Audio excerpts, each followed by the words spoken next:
Final transfer rater of the week. We are going to begin in Spain, in the Spanish capital, with him potentially moving to England. What do you think? It makes a lot of sense. Listen, we've spoken about Isco time and time again, and every single time I've said to you, I think Isco is an incredible talent. I just don't know why it hasn't worked as I thought it would under Zidane. But at his best, I think he can be the fulcrum of Real Madrid's successes and with the Spain national team. I'd have him in my team all day, every day. Anybody or any team in particular you think he would suit best? Well, the easy link is with Pep Guardiola and Manchester City, and especially with David Silva. Retiring, that makes a whole lot of sense. But as I just said, I'd have him in any team. Even West Ham? Well, if depends on whether we sign Messi or not. But Eric Dier, he's been back in favour, but then this week, this happens. Yeah, it's a strange one, and linked with Manchester United a couple of years ago. Maybe that's a better fit for him right now. Do you like him? I think he's all right. If I'm not breaking the bank to get him, and I'm not trying to build a team around him. That should be pretty obvious. But I think, especially again, given the Manchester United link, I think he comes in and makes that team better. But if I'm a Liverpool or Manchester City, I'm not that concerned. Next. Who's it today? Yeah, and to be honest, these are discussions we'll be having around Jadon Sancho until it's announced that he signs with somebody. And hopefully that happens sometime soon so we can see a little bit less of Mr. Sancho.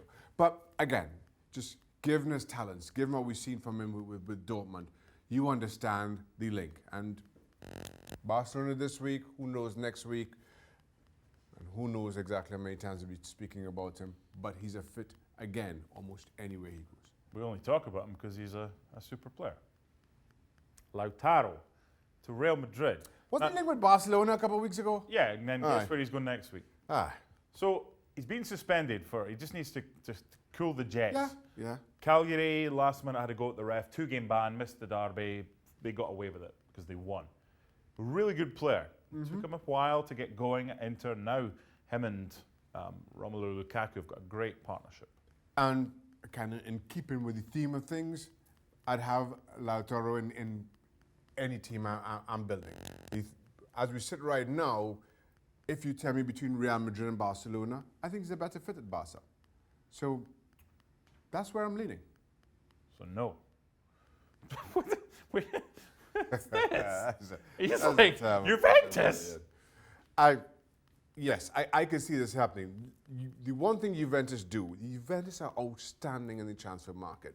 And we've spoken about them and how poor they've been, well, stylistically anyway, how poor they've been during the course of this season. Maybe they need a bit of a shake-up. Whether Sarri comes in, whether Sarri's still there, who knows. But when you see Juventus take a player like Cuadrado and get the successes that they've had out of him, Cuadrado leaving Chelsea, I think far more highly of Willian at that exact same point. So it ticks a lot of boxes. They play 4-3-3, and it's funny you mentioned Cuadrado. I was going to bring him up. He's got a new position now. He's actually still occupying the same average positions down the right-hand side. However, he's classed as a right back in a 4-3-3. Where do you play him? Given they've got this triumvirate in attack of Higuain, of Dybala and Ronaldo, are you playing him as the right-hand side guy of that, or are you playing him in a Bernardeschi role or a Cuadrado role? What are you doing with him? I play him a little bit higher up the park. I don't think he can sit as deep as Cuadrado.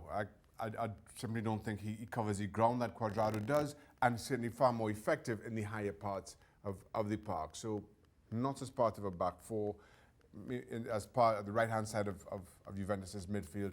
Similarly, I don't see him filling the roles of anybody in that front three if you decide to go with the three-pronged attack. So normally I end things and look down the camera, but you can end it today with the Willian look down. No, I will not. Why not? It's such a spoil sport. You do it. thank you very much for watching ESPN on YouTube. For more sports highlights and analysis, be sure to download the ESPN app. And for live streaming, premium content, and let's not forget as well, ESPN FC 7 days a week. Subscribe to ESPN Plus.